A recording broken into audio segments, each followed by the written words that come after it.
about the $250 that I committed as well. Okay, that you can do that as well. All right, cool.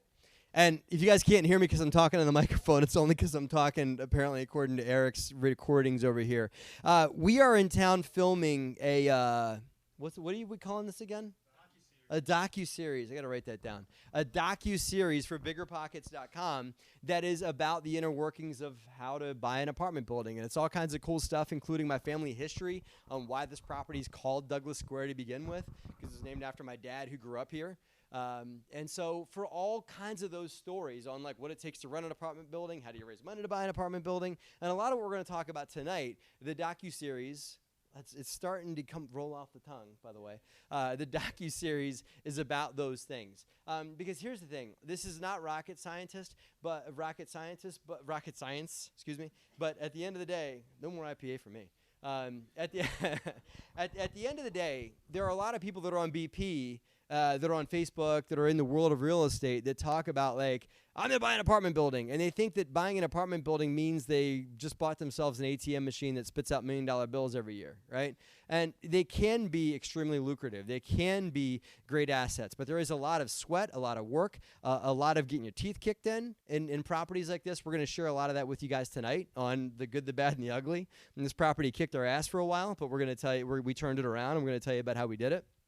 So the docu-series is about really what it takes to run a multifamily. So please watch it on Bigger Pockets because they've got us running around shooting this for them, and that's what these guys are doing. That's what these cameras are all about. It's not because I just like having camera crews following me around. It's because we're doing this for BP. So I appreciate you guys working with us on that and the lights. And if you choose to, if one of these guys asks you to give like a brief testimony of what you learned tonight, or wants you to say a little something about what you got, please, consider taking them up on that because we'd love to get some feedback from people that are learning how to do what we did because this is who we're shooting this and creating this docu-series for you guys to learn how to do this kind of stuff. Okay? Sound fair enough? Okay, cool. All right, so here's the deal. I'm going to break the ice. It's called an icebreaker, which just requires you guys to stand once again. I'm sorry about that. Here's the deal. I want you guys to, when I say go, not yet, when I say go, I want you guys to go stand in corners of this room, including the greater room over there, okay? So the corners that I'm going to lay out are the corners by the month that you were born, okay? What I want you guys to do is to stand right over here by this fire extinguisher if you're born in the month of January, by those piece of papers on the wall if you're born in the month of February, by the gentleman, by my man Jeremy, Jeremy, right? Not bad. Hey, not bad memory, huh? By my man Jeremy in the purple shirt in the back if you were born in the month of March. Now, if you were born in the month of March, Jeremy, you can stay there. If you're not, you got to move. Oh, he's got to move. Okay, cool. So, Jeremy, by Jeremy if you were born in March, okay? By my man Ruben in the back if you're born in April, okay? This pillar over here will be May. What do we got? June will be the speaker right here. By my friends over here with the T-shirts will be July.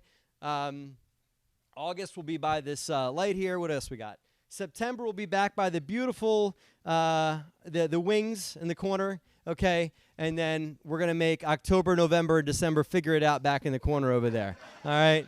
Okay, all right. Now, hey, wait. Do not say the day you were born. Just go stand with your birth month and do not talk to the people, okay? Go.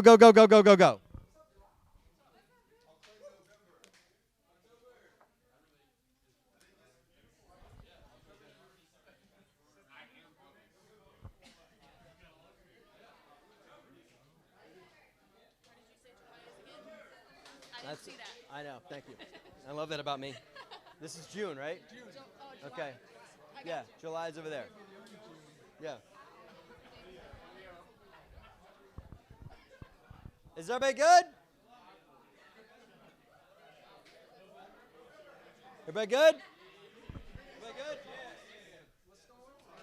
Did you guys figure it out? October. You guys got this? All right. You guys good? Everybody good? Okay. You guys aren't playing? We actually were born in July.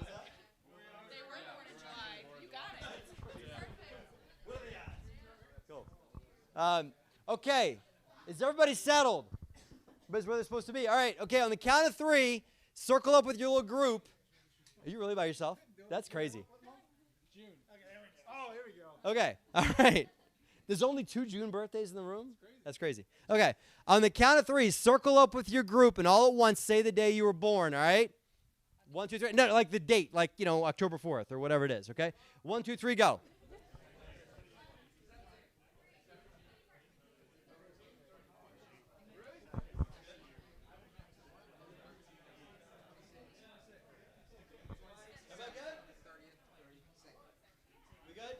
We good?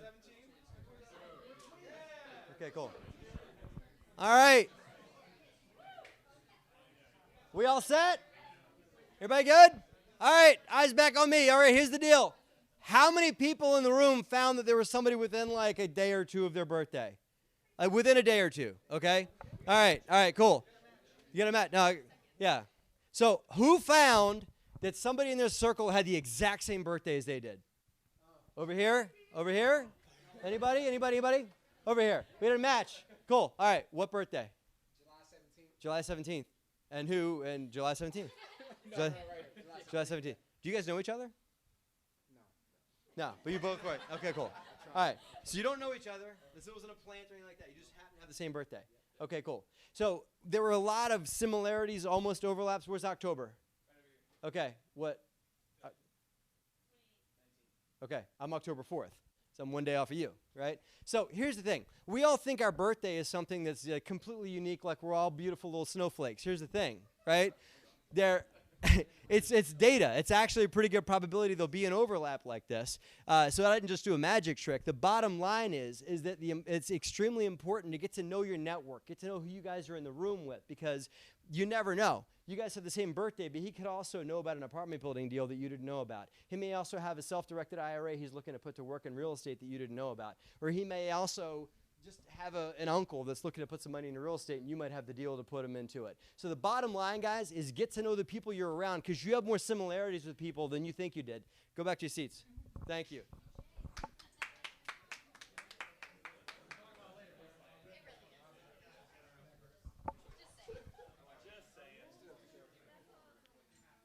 Yo. I think everyone can see. Okay, I'll ask him. Thank you.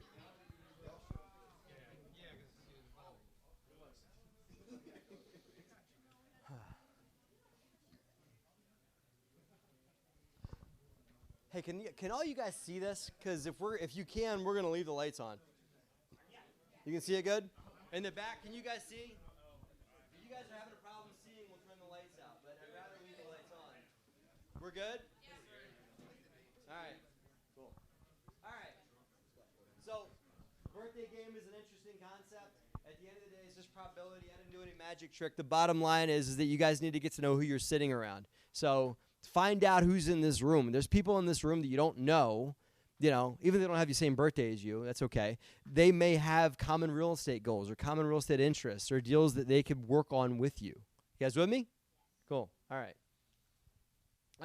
So my name is Matt Faircloth. I'll tell you guys more of my backstory and how I got going in real estate. But if you guys want to keep in touch with me or with the initiatives that we're up to, you can obviously, I don't just walk around in a bigger pocket shirt just because I'm shooting the documentary thing. So I'm wearing a shirt so you guys know I'm working with bigger pockets.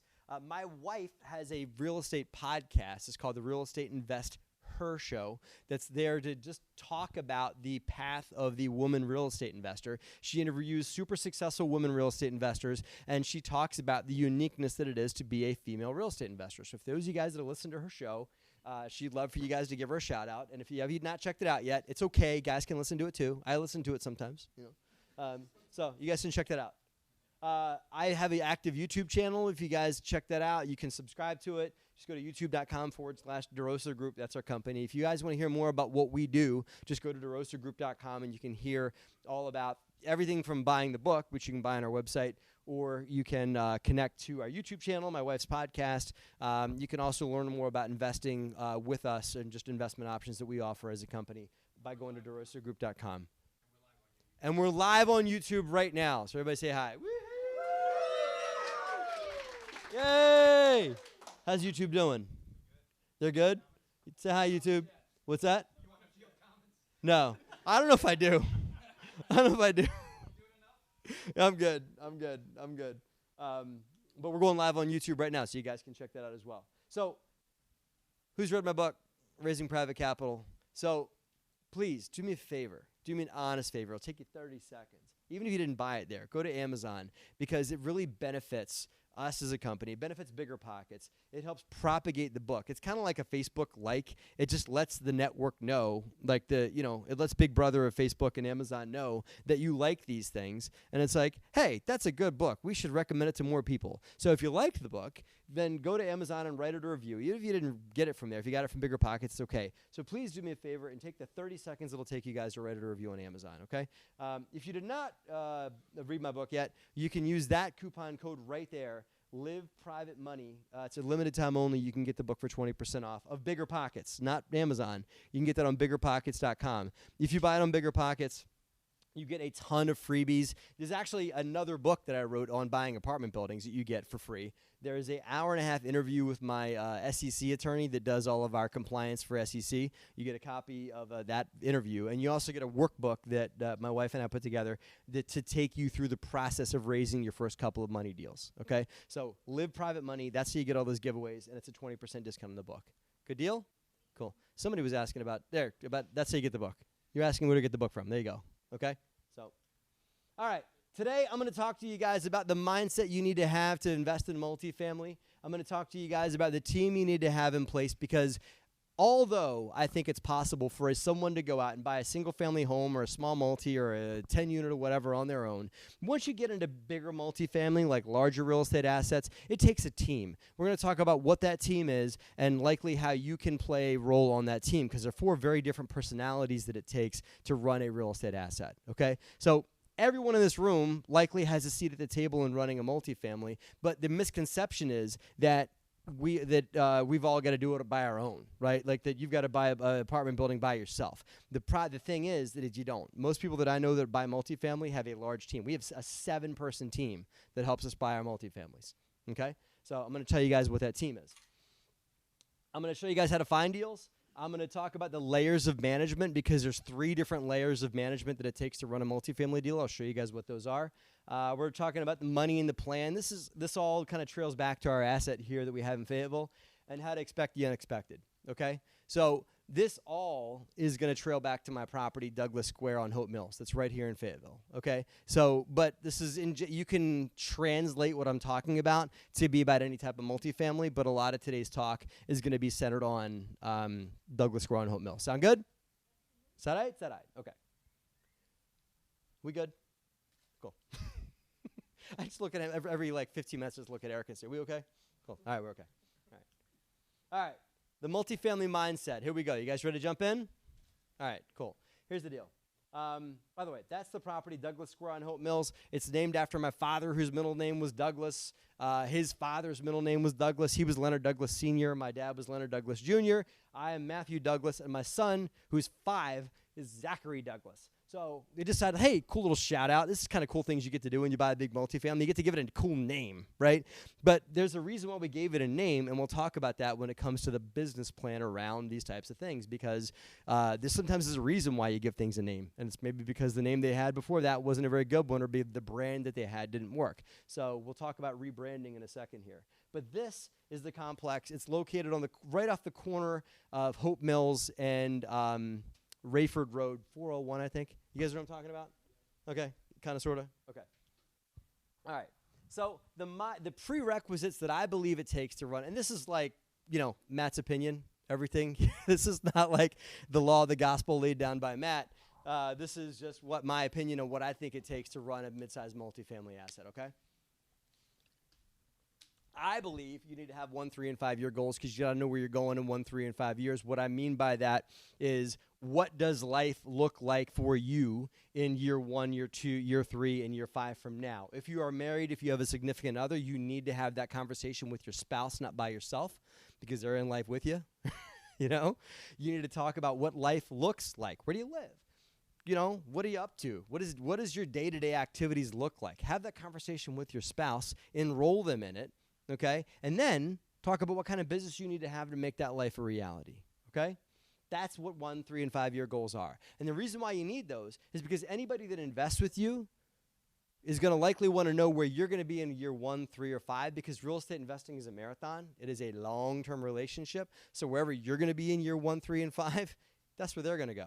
Okay, they're gonna go with you on that journey of years 1, 3, and 5. Okay.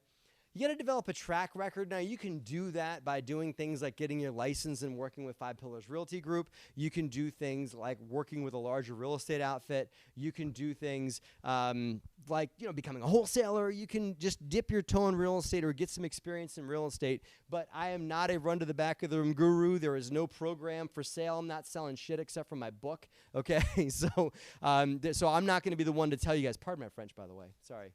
That's how it's going to roll. At the end of the day, I'm not selling you guys some $10,000 program. So there's not only 3 left. There's no boot camp. There's no nothing. Okay. So I'm not going to be the one to tell you guys that you need to go and buy a multifamily property. Anybody that's telling you that's something like that is absolutely full of shit. And there's no way you can go and buy a 100-unit apartment building or a 200-unit apartment building your first foray into real estate. Not going to happen. Not by yourself. Okay, and I don't recommend you do it because it's just like trying to run a marathon if you've never gone for a jog before. Okay, it's possible, but you might also break your leg or pull a hamstring or get hurt really bad. You might limp through it, but odds are you're going to get hurt. Okay, you're better off running a 5K than a 10K, than a half marathon, than a marathon. You guys with me? Okay, all right. Okay. Build an investor database. We all know people with money. That is the premise of my book. I'm going to touch on that a little bit tonight, but tonight's presentation is less about how to raise money, how to find people with money. If you guys want to know more about that, I have a lot of that on YouTube. I have a lot of that on Bigger Pockets, and most importantly, it's all in my book, Raising Private Capital, because my book is simply about how we all know people with money. I've raised, I think it's like 14 or 15 million bucks for real estate deals over the last 14 years, and I did not go to a private school. I didn't go to Ivy League college. I'm not a member of a country club, okay? I started out by doing it with people that I knew, okay? People that I like and trusted me because I'm me, not that because I'm some juggernaut real estate investor. There are people that like and trust you because you're you, and that might have a retirement account, that might have real estate free and clear, that might have some means that they could put to work in real estate in your business if you explain it to them the right way. Okay? All right. So build an investor database of people that you happen to know that may or may not have an interest in investing in real estate, and then just stay in contact with them. Even if you haven't done a deal yet, okay? Build the database of people and stay in contact with them. We use like MailChimp and email, eBlast, just find a way to stay in front of people to make sure they know, hey, I'm here and I'm investing in real estate. Hey, I'm here and investing in real estate. Hey, I'm here and investing in real estate, and eventually when they're ready, they'll call you. Hey, you invest in real estate, right? Yeah, I do. How did you know? Because I say it every month,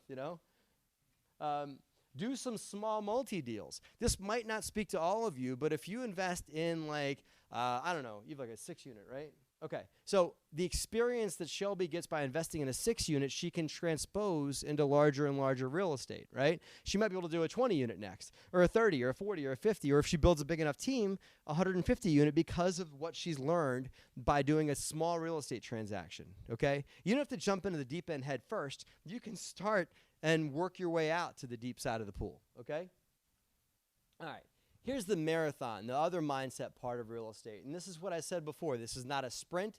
This business is not for the faint of heart, but it's also for people that are really committed to make money in real estate and committed to make a living with this business, or at least, boost their own personal income and build their wealth with this business.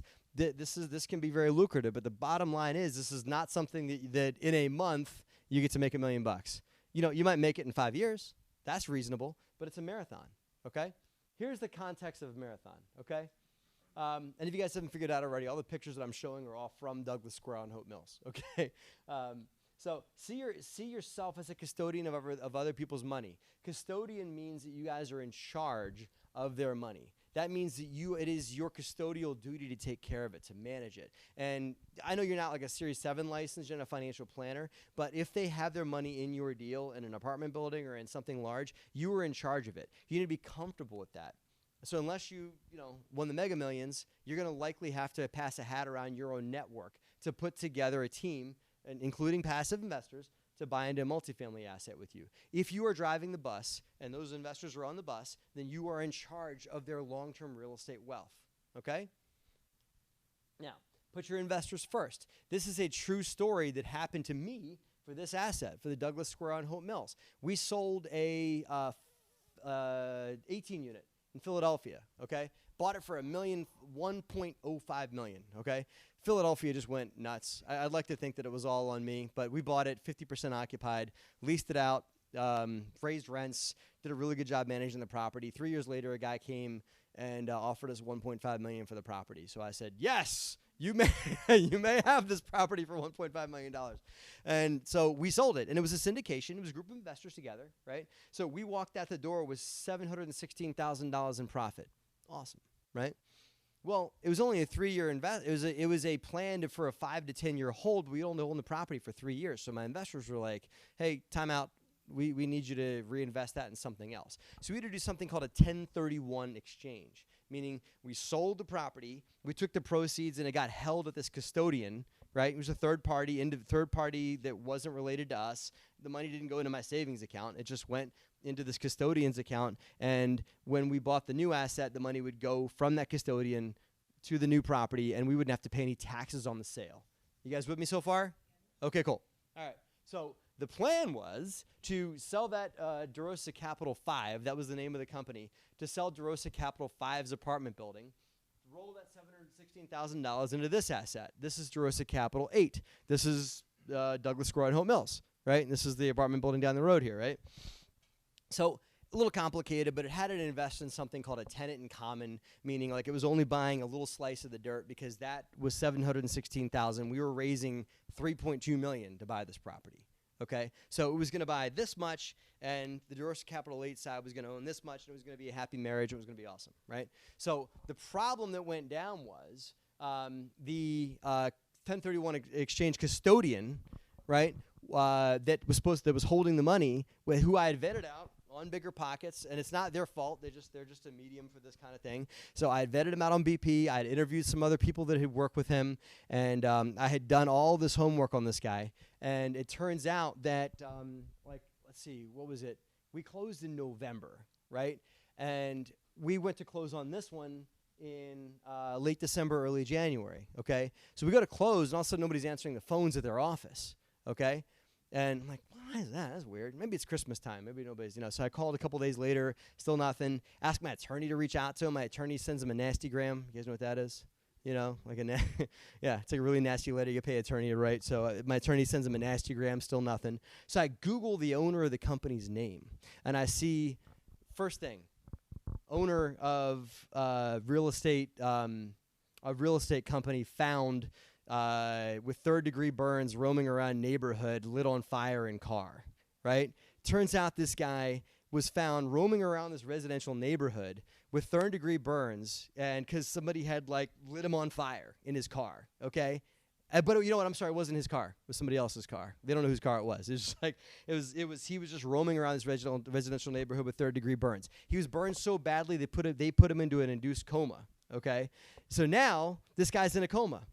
Okay, and now the initial reaction was, I need this guy to go sign off so he can release my money, and this dude's in a coma, right? Damn, what do we do now, right? We do some more digging. Normal people like you and me and whatnot don't get lit on fire in cars in neighborhoods. Okay, that happens to like the guy from Scarface. That doesn't happen to us. Okay, so I do some more digging. I'm like, that's just not right. What's going on?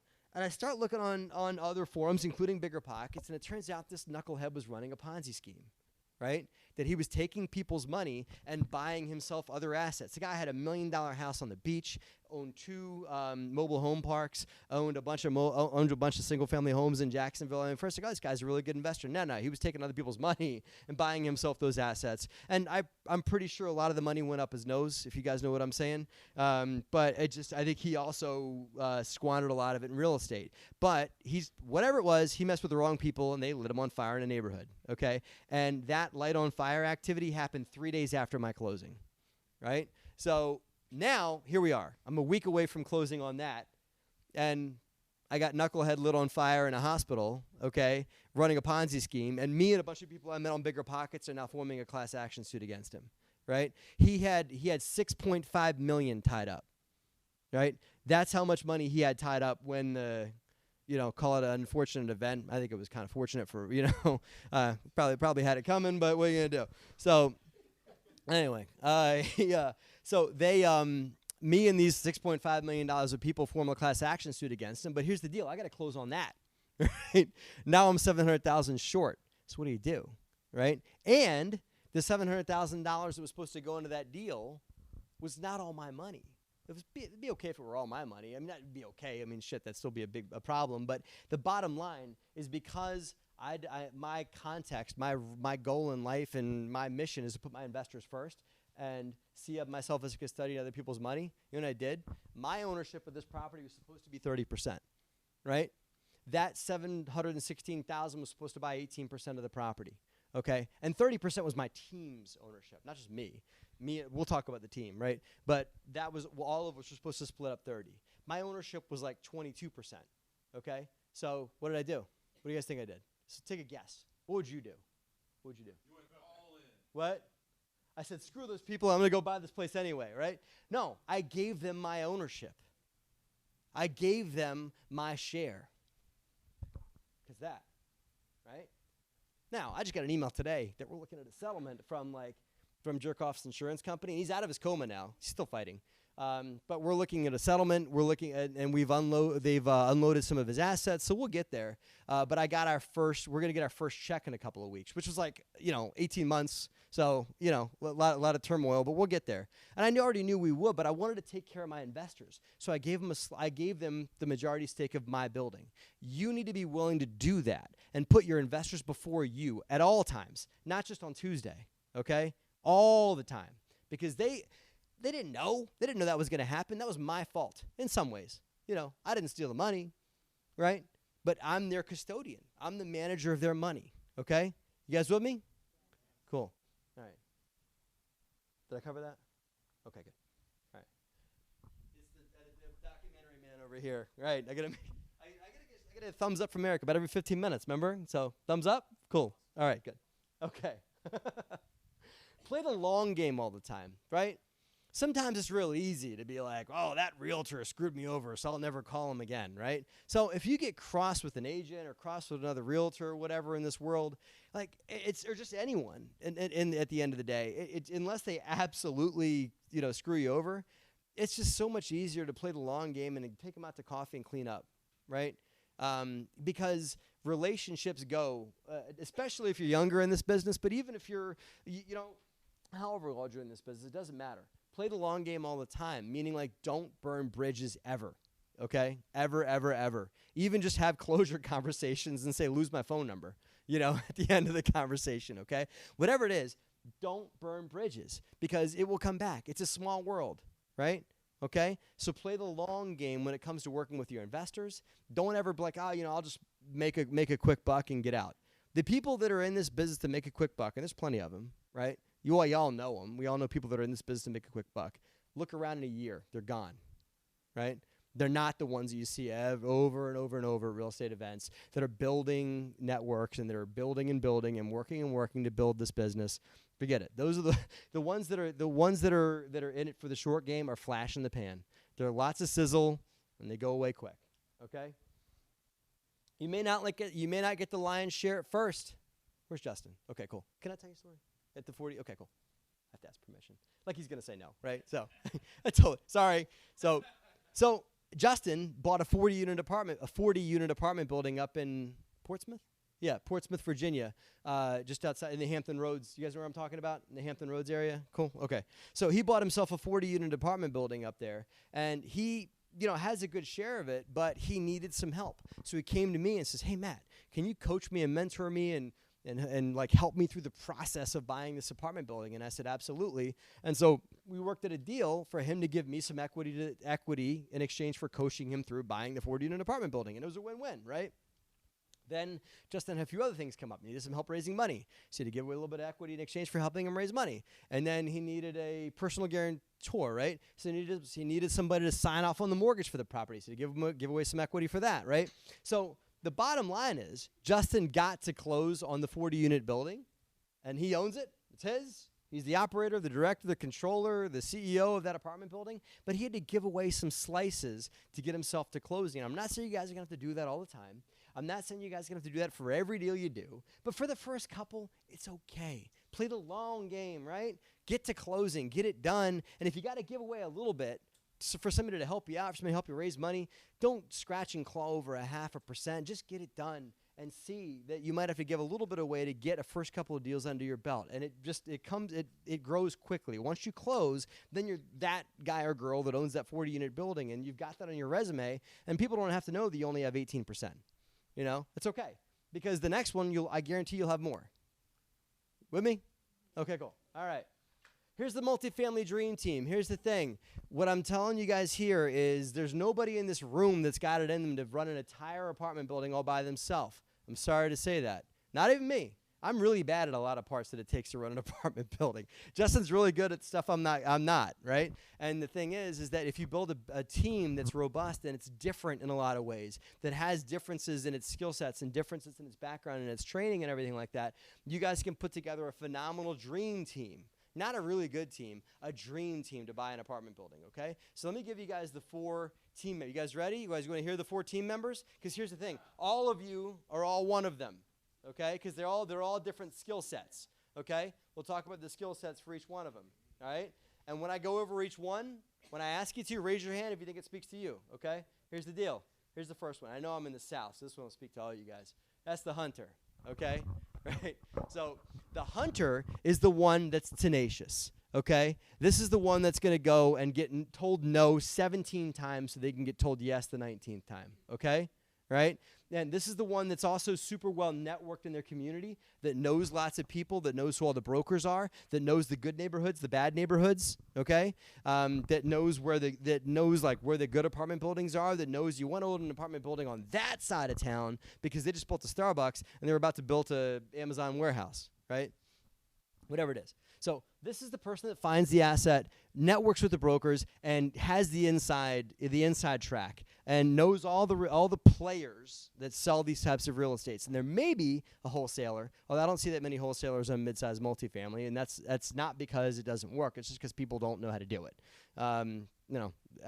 If I could clone myself, I would start a multifamily wholesaling company, but that's me. The hunter is the one that finds the initial seed that turns into a deal, okay? The hunter is tenacious, that knows lots of people, and is well networked, and it's okay getting the door slammed in your face. Who's a hunter? Raise your hand. Who's a hunter? Cool. Yeah. All right. It's not you. Not you yet. I got yours. So, okay, cool. All right. Where's my hunters again? Cool. All right, so hang on. Hold your hands up, right? If you guys are not a hunter and you're not networked, look around the room, okay? Those are the hunters, okay? All right, next. Here's the brain. It doesn't mean you're necessarily smart. It means you're really good with numbers. And if you're someone who's not going to get lost in spreadsheets and things like that, the brain is the person who takes this deal this hunter finds and says, hey, this is a 30-unit multifamily opportunity. The brain is the one that runs it through all the screening tools and acid tests the property and calls all the other multifamilies around the area and finds out what they're charging in rent and finds out what the rules are for raising taxes on multifamily property and does the digging that it takes and builds the business plan that it takes to run a multifamily asset, okay? This is the scientist. This is the person that doesn't get bogged down in details, that's willing to stay in an Excel spreadsheet for an hour and a half, okay, and that loves this kind of shit and is like, hey, listen, I just love the data. Give me more data. Give me a rent roll. Give me a profit and loss statement, everything like that, okay? Where are my brains? Where are you? Okay, here's the thing. If you hate spreadsheets and it makes your head spin, that's me. I hate that. I hate it too, right? So if that's you, brains, raise your hand again. Raise your hand again, okay? Look around the room if you hate this kind of stuff, right? She only raised her hand for a second because she's working on a spreadsheet. Right? Okay? Every team needs a brain, okay? Every team needs that because the brain is the one that writes the business plan, okay? Next, the money. Now, this person's either the one that writes the check, but more likely the person that's super networked, that runs lots of events, that knows lots of people with money, that knows everybody, that's super excitable and is a good salesperson, that can go forth and say, Hey, I've got a 40-unit apartment building. Hey, here's the business plan for this 40-unit apartment building, and we can make this much of a return on investment on it if we give investors 70% equity and we, cut it up this way and we sell it in 5 years, yada, right? This money person is the one to go out there and take it to their network and say, look what I've got. Wouldn't you love to invest in this? And also can probably negotiate bank loans, knows how to talk about things that are super complicated and make them sound super simple, okay? The salesperson, but also the person with integrity that knows how to sell and knows a lot of people. You guys with me? Okay. Now, that's me. This is how I got started in real estate. I was doing this and this, but I'm not good at that, so I don't do that anymore. This is me. Okay? All right. Where's my money people? Cool. Yeah. Say thank you. All right. It's like, if you don't raise your hand, I'm going to raise it for you. All right. Cool. All right, so those are the people that think they can raise money, okay? And I hope half you guys are raising your hand in your head, okay? Because everybody's great at one of these different things. Now, here's the one that's my favorite because you've got, let's look at what we have here, right? We've got a piece of real estate. We got a plan. We got a bunch of money to go into it, right? It's all theoretical, hypothetical, a bunch of nothing, right? It needs something to bring it to fruition, to manifest that plan into reality. Okay? This is the hammer. Yeah, all right. Cool. Little shout out for this Thursday, right? So, cool. Who's got tickets? Anybody got tickets? Nobody's got tickets? Come on. It's Thursday, man. That's Thor. No. Thor. Damn it, for Avengers. Is that a woodpecker? No, for the game, who are they playing? No. Anyway. You guys are funny. All right. That's the hammer. The hammer is the person that brings the business plan to fruition, that's going to put the contractors in a headlock and is going to go out and talk to the property manager on a daily or weekly basis on conference calls and say, why is leasing at 70%? Why have you only signed 2 leases this month? Our goal is this, right? So the hammer is maybe someone who's got a little more stumbats, a little more that's willing to call people out. Sorry, I'm from the Northeast. So that's willing to call people out and willing to implement the plan that's written by this person and be a custodian of this person's money and make the deal this person worked their ass off to find come to fruition, okay? Who's the hammer? Oh, all right, good. I figured in a military town a lot of hands would go up for that one. I was right. So, okay, cool. All right, questions about this? Anybody that doesn't see themselves up here at all? No? Okay, good. That's the real estate team that I believe that it takes to run a multifamily property. You're missing one of these elements, it's likely not going to work, okay? So, you guys want to talk about finding deals? Okay. Oh, by the way, before I get to that, remember I said that you can't, if you can fit yourself into one of these holes, okay, and even if you're not, even if you maybe don't see yourself as, the most awesome brain person on the planet or something like that. If you think you're pretty good at this, then become great at it. If you really want to buy multifamily, give up on the idea that you have to do all these things, okay? Become great at one of these and find somebody else in this room that raised their hand and build a team. That's how you do it, okay? It is not done by yourself. It is done with a group of really strong people, and not C-level people or B-level people, but A-plus level people that you trust, that you would lay yourself down for, okay? That you would know would be custodians of other people's money for you, along with you, and that you trust, bottom line, with a capital T, okay? All right. Woohoo! All right. Yay. I'm not done yet, All right, here's how to find deals, okay? All right. I've never tried this, but this has to do with the business idea that I wish I had more time for, which is direct marketing to owners, okay? There is a major baton handing between older generations that have been managing multifamily for years and years and years that are just aging out, don't want to do it anymore. The market's actually really up, so that it's a good time to sell to. But there's older generations that I'm talking 60s, 70s, older folks that are looking to sell these properties that have owned them for a very long time. But there is a huge changing transfer of wealth that's happening right now. okay, in our country. And that's why I believe the multifamily market's actually not going to slow down. I think it's going to keep going because there's still a lot of properties that have been owned for 10, 15, 20 years through family operations that are going to cash in their chips right now, and they're going to want to get out. So if you've got the wherewithal to figure out how to do this, you can do very well to direct market to owners. There is a certain equation that you got to use to find them, okay? They're not going to be like, hey, I'm 75 years old and I've got this multifamily that I don't want to own anymore, right? They're actually going to be hard to find. So if you can figure out the equation to find these folks that have owned these properties for a long time and help them, don't try to take advantage of them, help them unload their property by either buying it yourself or selling it to somebody else you can do very, very well in today's market. Okay?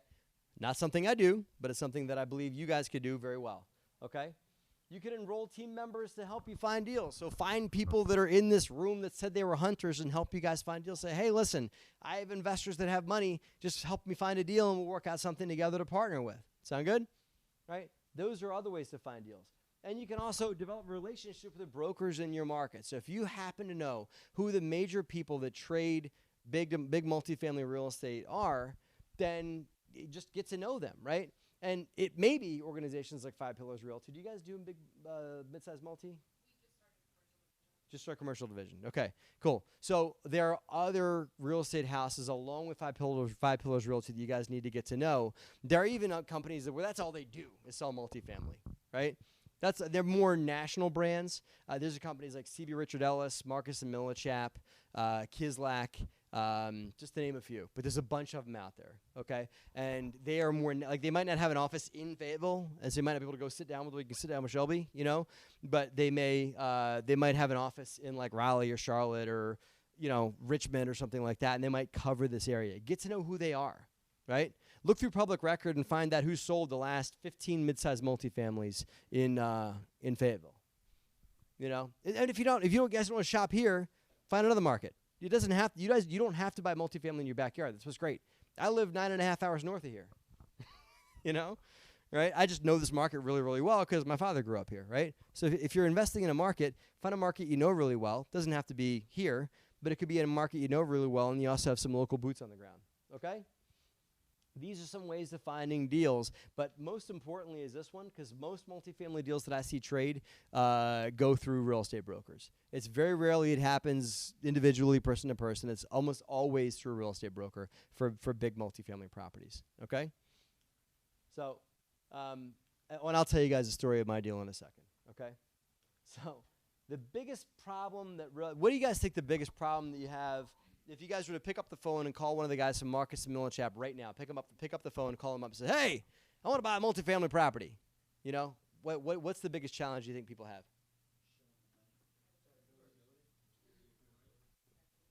It's a fact. Right. Being taken, because they look at you like that. Like, joker, get out of here, right? I asked one guy from Marcus and Millichap, how many phone calls do you get a week from people that, thanks Dave Lindahl for teaching everybody how to do this stuff, right?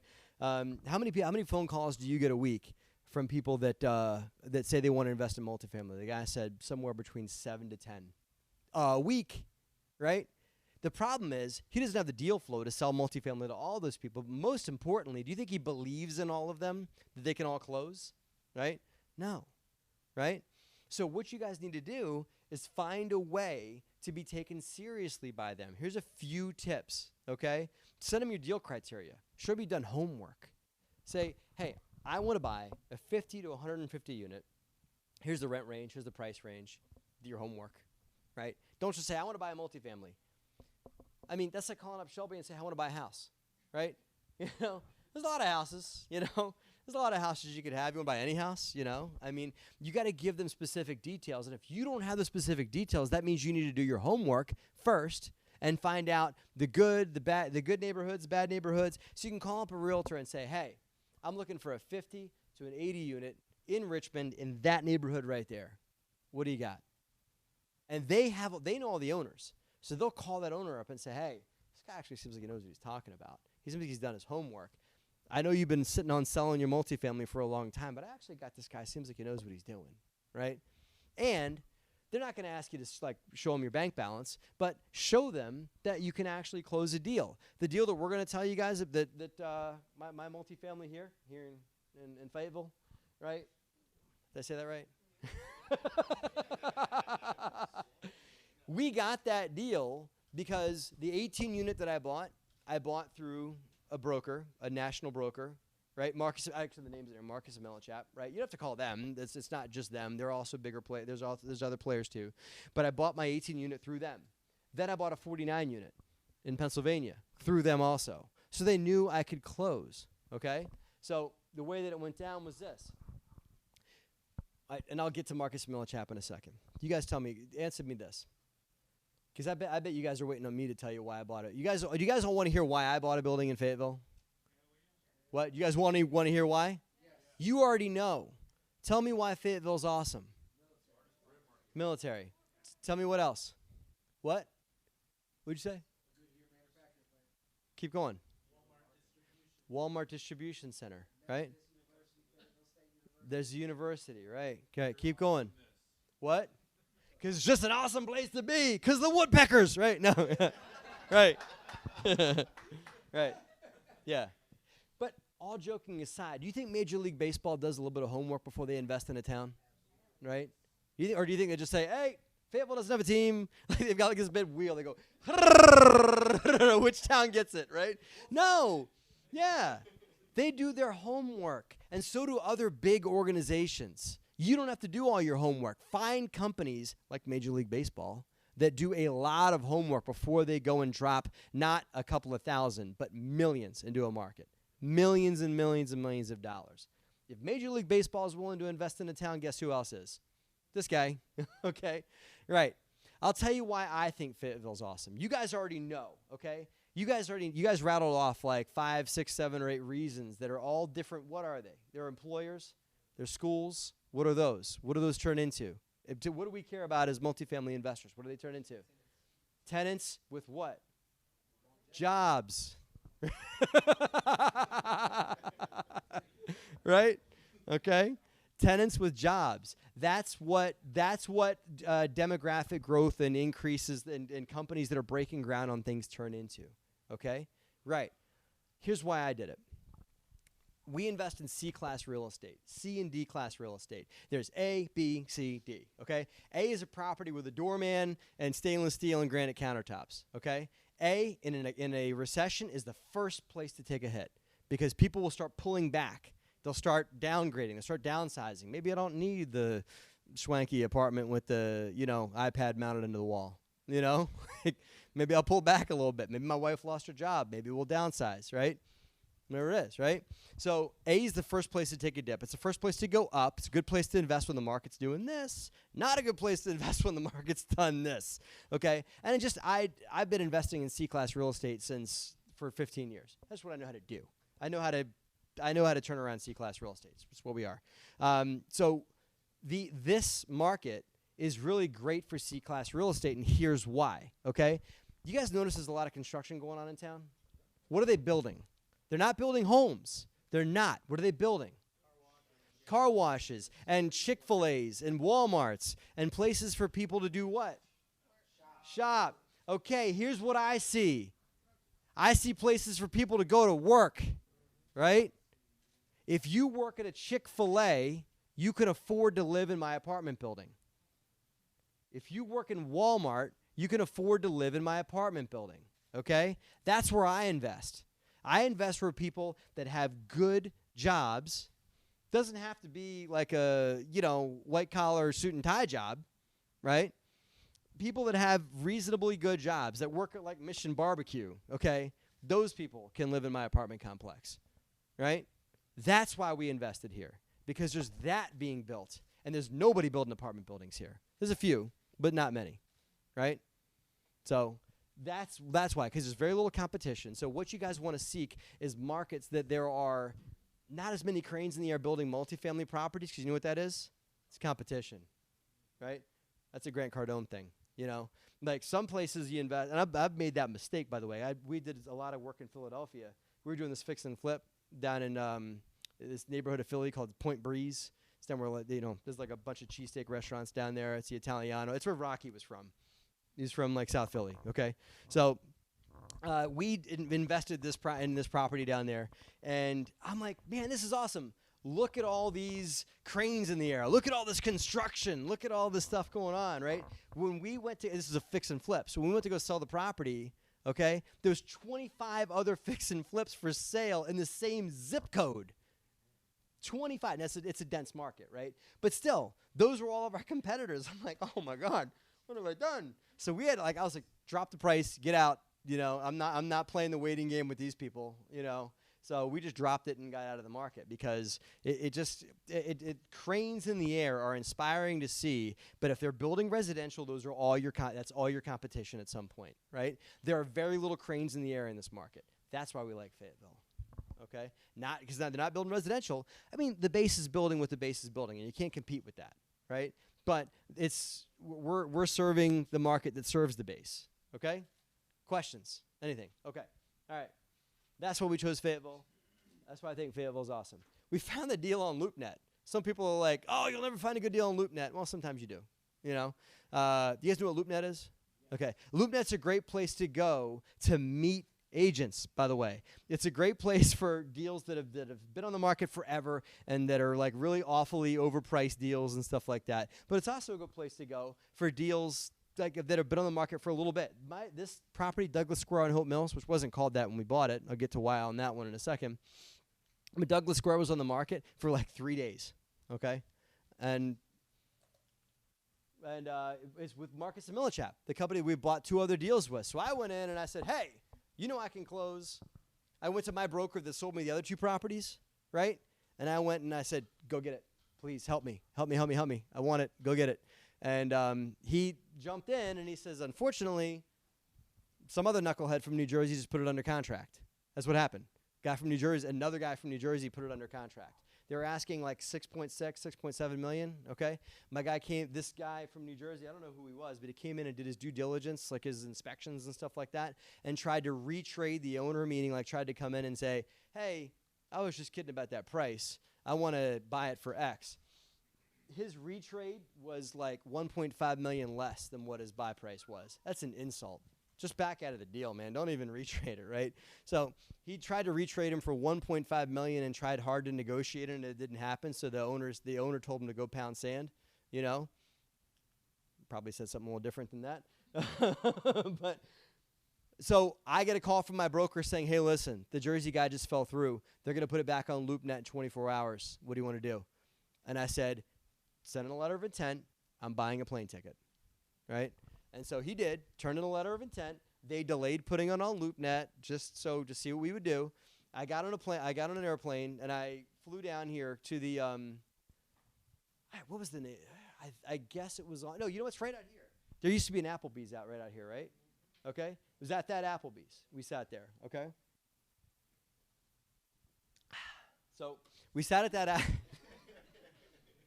Pints and Properties, right? So we sat out there at that Applebee's for 3.5 hours. Okay, this guy's he's a local doctor. Okay, the doctor's on one end. I'm sitting next to him. His business partner, wasn't sure who this guy was, if he was like his bodyguard or whatever, but he's his business partner. The guy showed up in a beat up pickup truck. I was kind of like, whatever. So he sits on this end. He's got overalls on. And everything like that. And he just sits on that end of the table, and my broker just kind of entertains him while I talk to the guy who's really running the show, right? So I talk to my guy, the doctor guy. He's got to be the one that funded this whole thing with his own money, right? So I talk to this dude, and we start going, and he starts telling me about how he loves to hunt, and starts telling me about growing up in Fayetteville. And I of course pulled my father's from Fayetteville too, and he's a bulldog and went to the high school, and we told stories, and I just sat and listened to him talk, and then talk, and he talked for 3.5 hours. And then finally, we get to the point where I'm like, listen, you're here, we're here. Can we just meet in the middle, okay? And for the first time ever, he goes and looks down to the guy at the end of the table in the overalls, right? And the guy in the overall goes, and I'm like, son of a bitch, I'm talking to the wrong guy. well, who the frick is this guy? You know, like my broker, can we switch seats? And I sit next to that guy. So we get out in the parking lot, and the overalls guy gets in his pickup truck and drives off, like no joke, like a 1925, like a 1980s, Fred Sanford pickup truck, right? Drives off, and I look at my broker. I'm like, who the hell was that guy? And he goes, he's a local farmer that he's got like 6,000 acres of soybeans, 10,000 acres of corn, 2,000 hogs. He goes hunting with Zach Brown, like, oh, that's the guy. So I had the mouth. This guy had the money, right?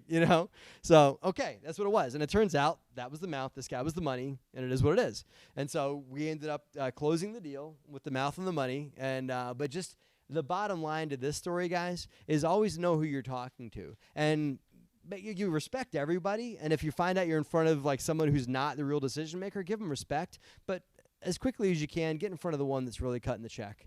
Okay? So we bought the property from these guys for the same price they bought it for 7 years ago. Right? With the market doing this, we bought it for that. Okay? Right? Another reason why we love Fayetteville, by the way, is because Fayetteville has a phenomenal equation when it comes to the rent on what you can get for property here versus what the purchase price is. Okay? On Bigger Pockets, we talk a lot about the 1% rule.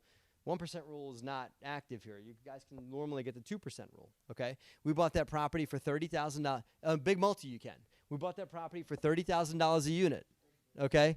It's their average rent when we bought it was $550, okay? 30 grand, $550. It's a good equation, okay? Now, I know this market's going up. Things are changing. That doesn't mean you guys need to go invest somewhere else. There's still good deals to be had, I think. So, all right. So you guys just closed on your, like, let's fast forward a bit. So you guys just did everything Matt told you to do, okay, right? And you listened to Matt, and you're the hunter, and he's the brain, and you're the money, and you're the hammer, and you guys just closed on your first deal, okay? And here's the thing. A lot of things, and are you guys Facebook friends with other people that buy multifamily? Okay, right, or that have bought multifamily? I am. It's just because I'm in the business, I guess. But, like, I see people that are just like, boom, we just closed on a multifamily property, huh? Look at this. Drop the mic. I get to go home. Where's my $1 million, right? Here's the thing.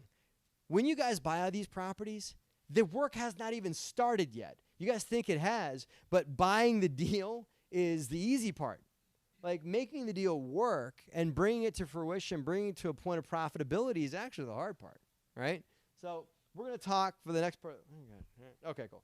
We're going to talk a bit about the next part, about what it takes to bring these deals to actual fruition, okay? But, again, a lot of people that are in the space of real estate, they want to celebrate this once they close. Celebrate when you sell it, okay? Or celebrate once you start making cash flow and stuff like that, okay? Here's the layers of management that it takes to really, really run a multifamily, okay? The on-site management team. Now, I don't recommend, unless, do you guys do property management? Okay. I don't recommend you guys hiring, or you guys doing management yourself. If it's more than, like, say, 20, 30 units, if it's around 20, 30 units and you guys are local, meaning like spitting distance to the property, okay, then you can manage it yourself. But if it's a larger asset, and like ours is 198 unit buildings, you couldn't pay me to run that building by myself or to run it with my own team, right? It takes a certified property manager to run this asset. The property manager we hired manages 20,000 units. That's how many they manage. They know how to run my 200 units. Okay, so that's just the on-site management. The on-site management does things like collect rent. They do things like leasing the property out. They do things like just making sure the trains are running on time. The maintenance staff normally, the maintenance staff normally reports to the on-site manager and his employees of them. If it's a big enough asset, the property typically has payroll, right? Above about 80 units is where you see payroll as a line item on your expenses. Okay, and payroll is just full-time employees whose whole job is to run your apartment building. It's pretty cool. We have 4 of them, 4 employees whose job is that's their job is to run our apartment building, right? So and it's an honor. I mean, I get to meet them and thank them for their time and everything like that. It's really cool. So that's the on-site management. The next thing is construction management, because most properties these days are value-add assets, meaning like you bought it for this, you put an X amount of dollars, and now it's worth this. Okay, we'll talk through that equation in a second. The construction manager is the one that runs the local subs and puts people in a headlock. The hammer, remember them? That's this person. And the asset manager is the hammer too. We group these two together in my company. And you can hire a third-party construction manager, and some property managers will actually do construction management for you. But we bring construction management in-house because we find that management of the construction process is so important, and it's such the deal will go left or go right because of construction. Right, Justin? I mean, it's what absolutely drives it. You know, you can get lots of change orders and lots of delays, or you can crack the whip and get things done. Right? That's the hammer is on construction management.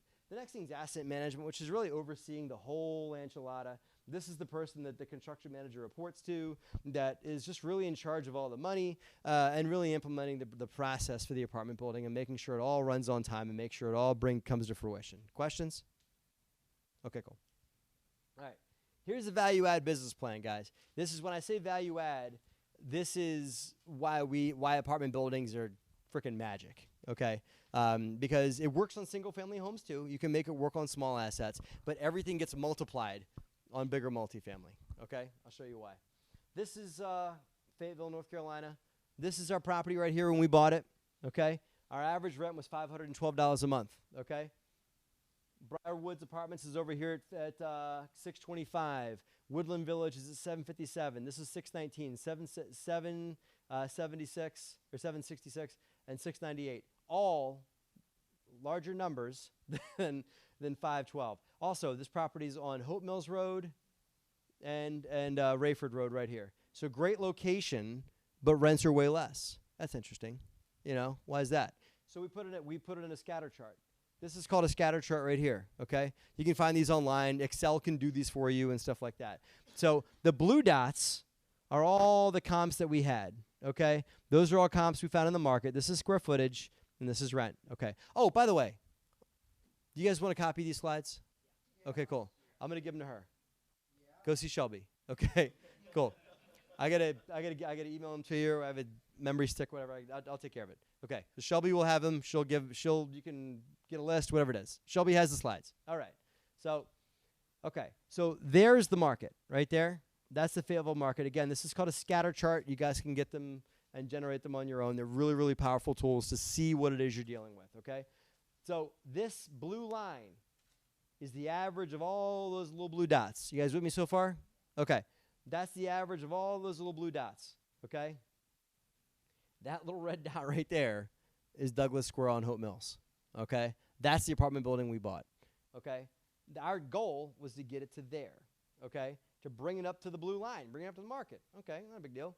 You know, that's about a $125 rent bump, okay? So this is a visual representation of opportunity, okay? Somebody got a calculator?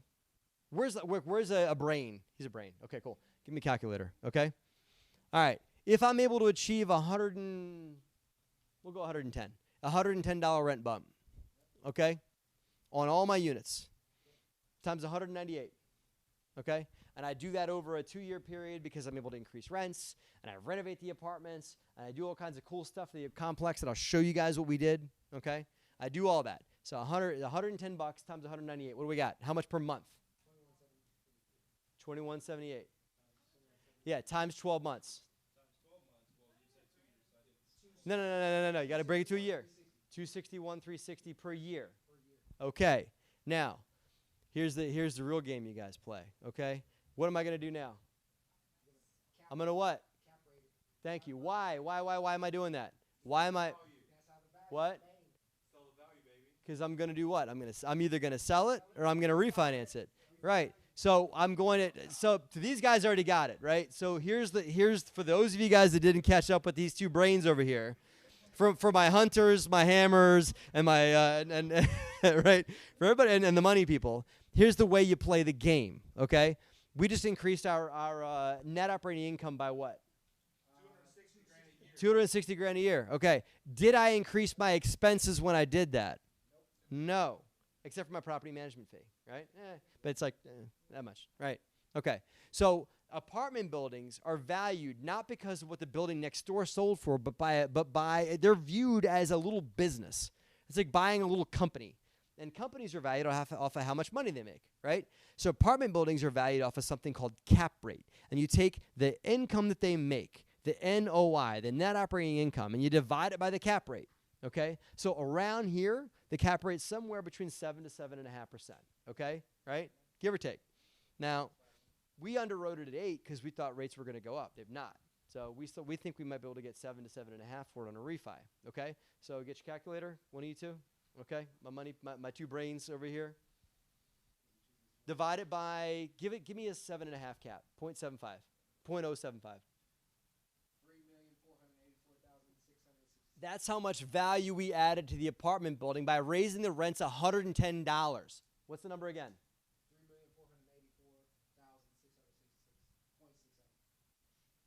3,484,666.67. Freaking awesome, right? I know, right? Yeah, right?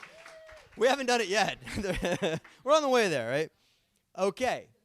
Here's the deal. So I increased the value by that. Now I can sell it, and we can again, we raised 3 point. Okay, I'll go through all the numbers with you guys. Okay, cool. You guys with me? Any questions? Okay. All right.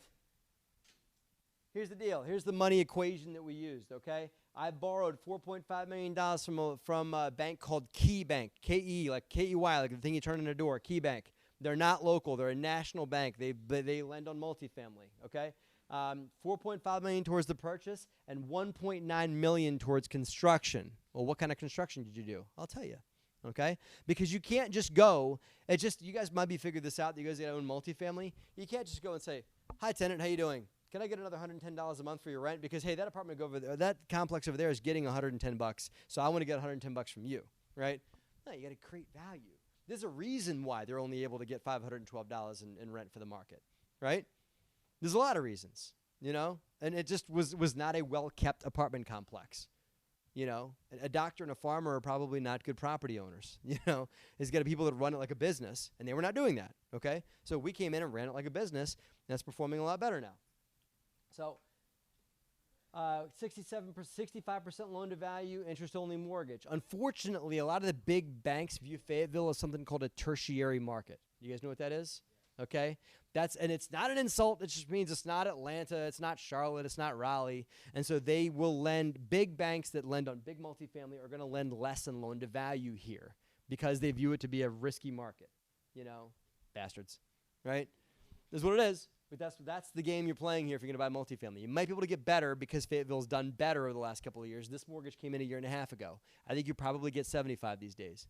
We're closing a deal in Lexington, Kentucky right now on 222 units. We're getting 83% loan to value in Lexington, Kentucky, right? Yeah.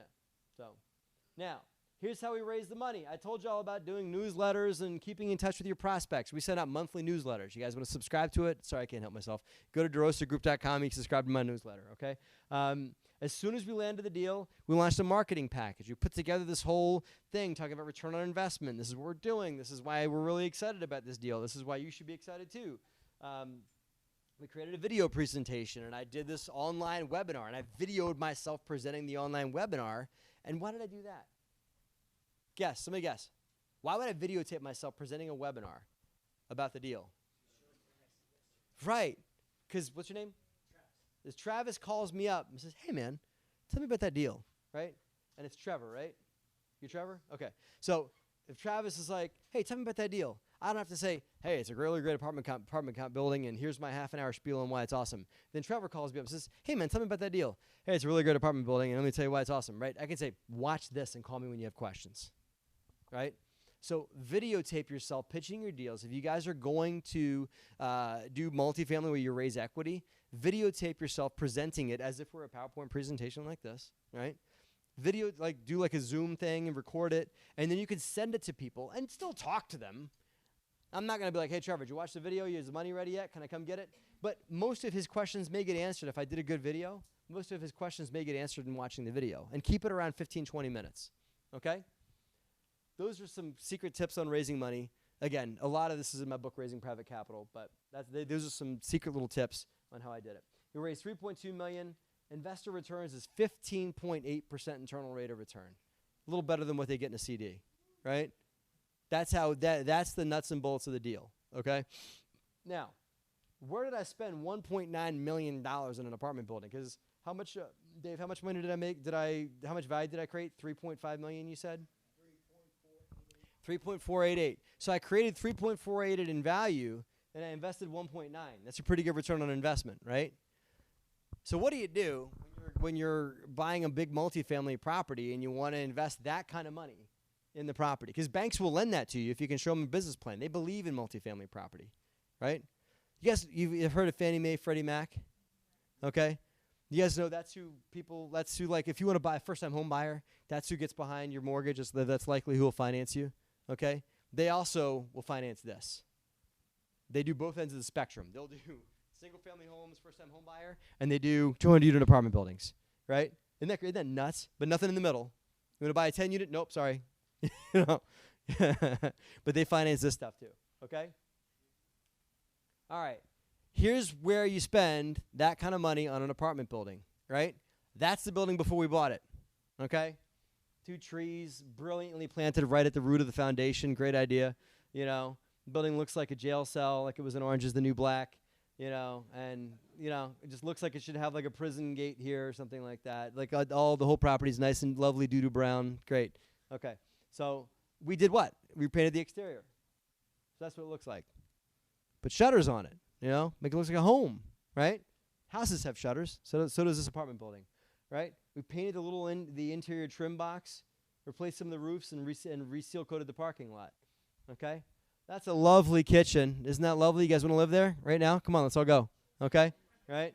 So electric with the stove here, cabinet boxes, everything like that, little countertop. This is a pass-through in a 2-bedroom, 2-bath townhome. I think this is a 2. Is that a 2-2? Sure. Yeah, sure, why not? Yeah. Okay. That's that same unit. Okay? Right. You're like, oh my goodness, you must have put $25,000 into that unit. No, I didn't. $1.9 million is $9,500 a unit. That's all we spent on the entire property. Each unit rental ran between $5,000 and $6,000. We're still doing it, right? So for you two that are going to go see it tomorrow, I'll show you guys firsthand what we're going to do, right? What we're doing, okay? For those of you guys that aren't going to go, I'll tell you. Those are pretty cool looking cabinets, right? Huh?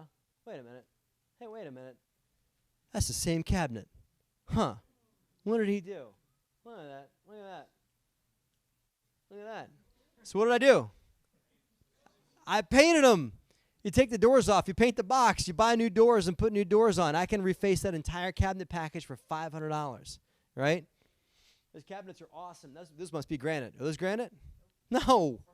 That's Formica. How much does that cost? Some landlord tell me, how much does Formica cost in an apartment in a small little kitchen like that? Right. $250.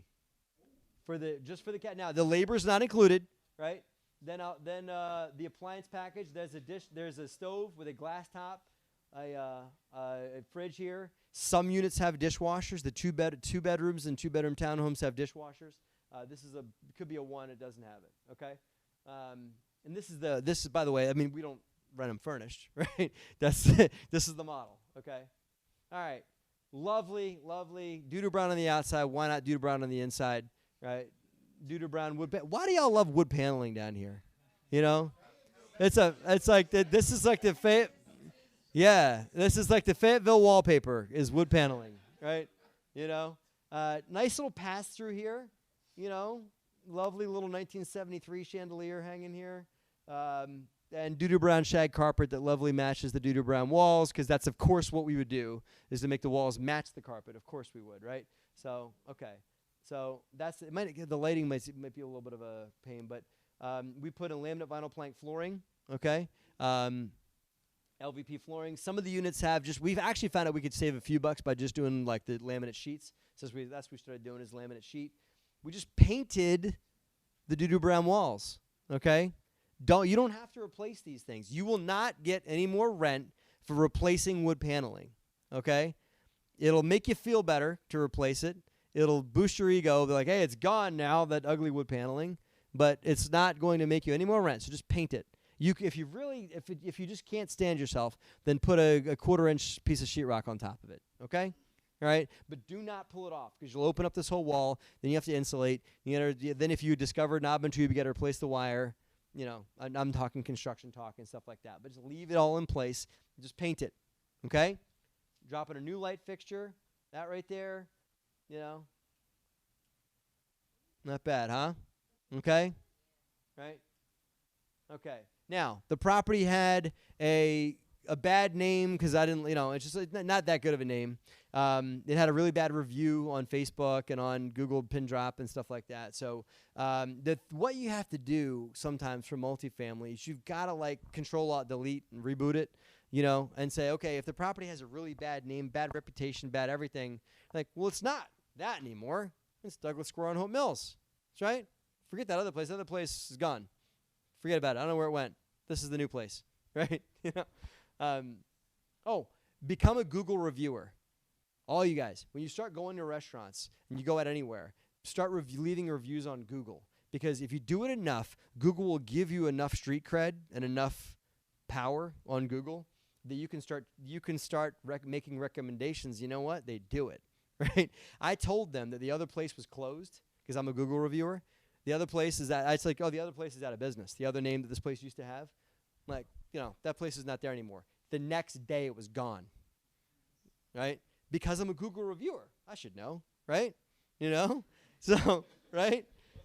So all of you guys, whenever you go anywhere, sign up for Google reviews if you're so open to it. They start giving you street cred. They're like, this guy must know what he's talking about. He reviewed the Chick-fil-A last week. Now he's reviewing this apartment complex. Right?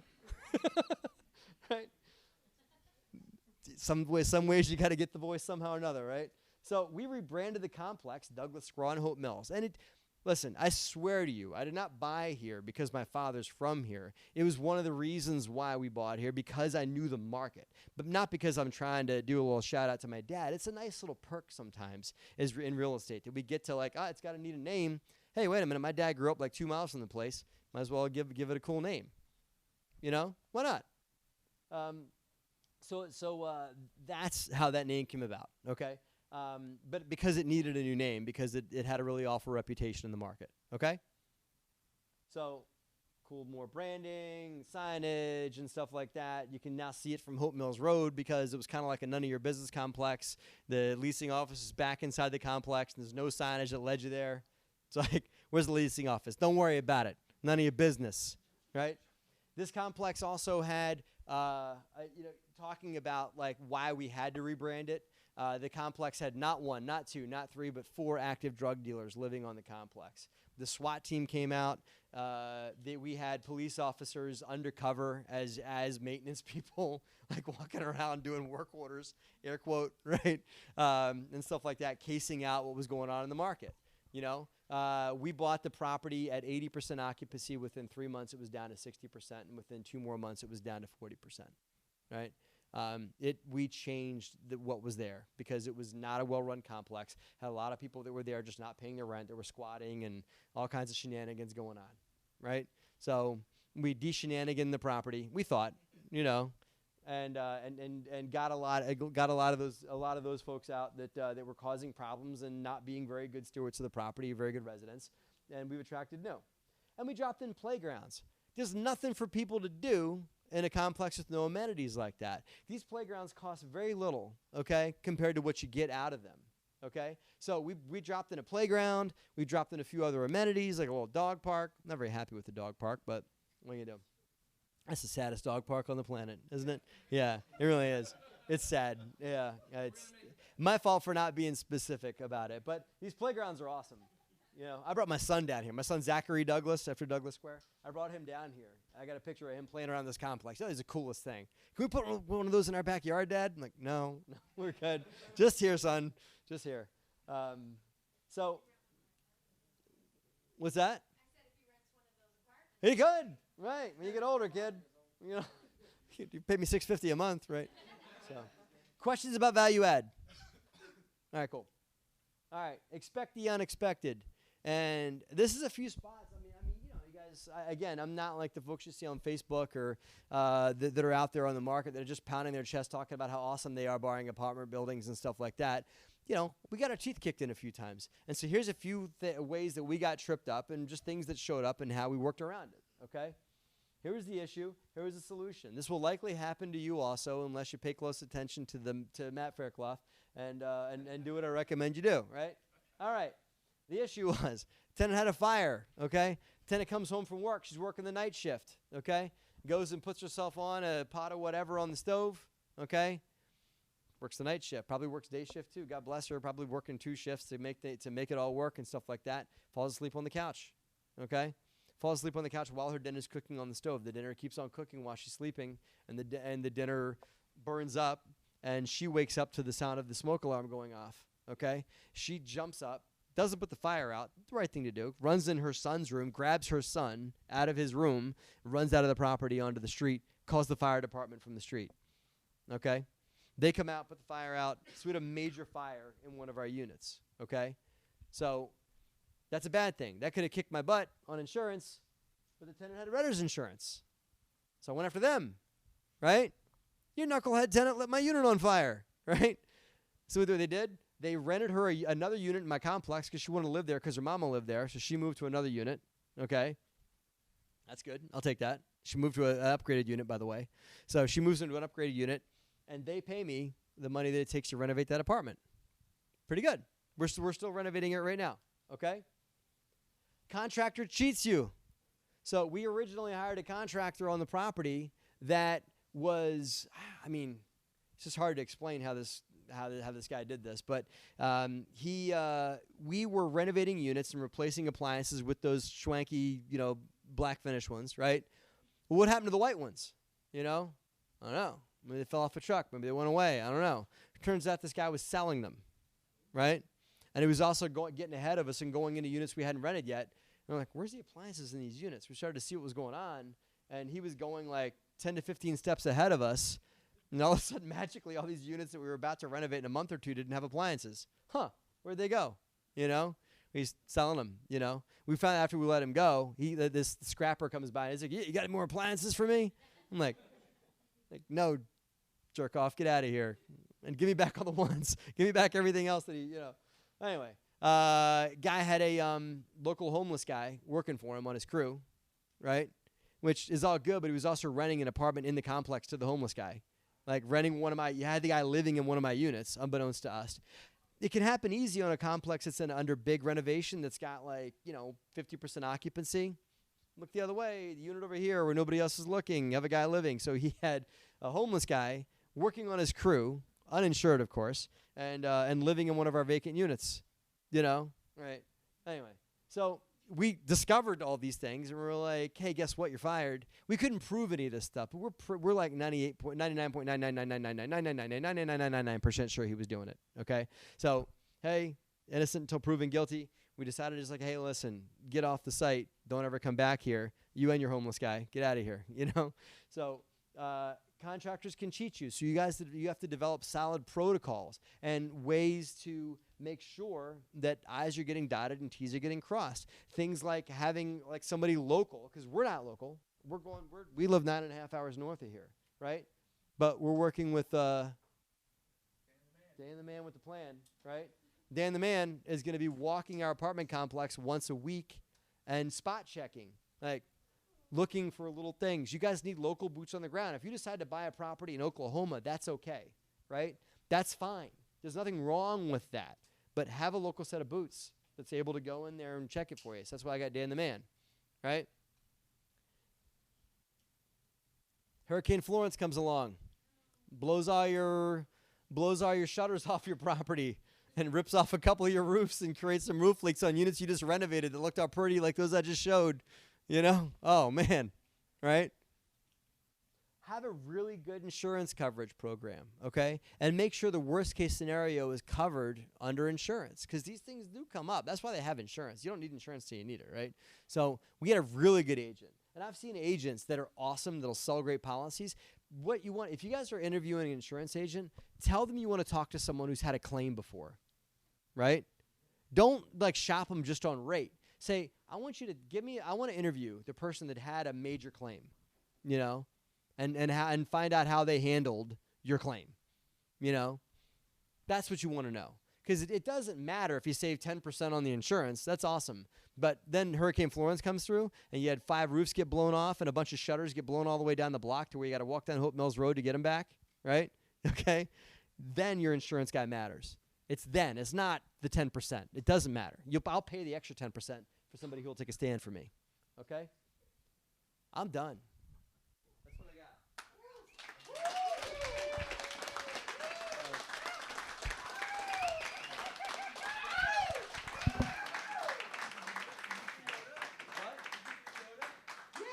Yoda.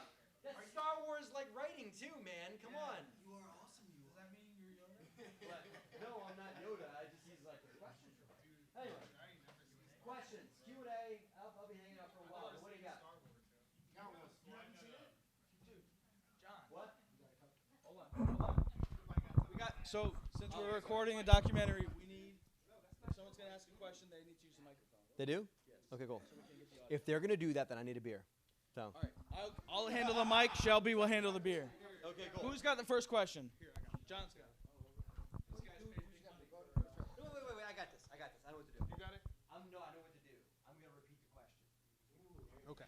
Boom! Ha! Yeah, I could drop this, but then I would break it. So cool. All right. Question. I got you. You mentioned a property manager that you use right now, third-party property manager. Yes. Do you mind disclosing who your property manager is? Sure. It's called SMP, Strategic Management Partners. They're out of Atlanta. He asked, this guy. So he asked who the property management company that we used to manage our asset was, and they're called SMP, Strategic Management Partners. But bottom line is, like, they're not the end-all, be-all. They're a really good management company, and my mentor uses them, and he's got a lot of property in Atlanta. That's how I got to know them. It's because of my mentor, right? So at the end of the day, there are great property management companies out there, but just make sure you interview them, talk to owners that own properties with them, and make sure they've got a strong presence in the market that you're buying in, right? So, Any question to that? yes, sir. You had a slide where you had the rental rates surrounding your property.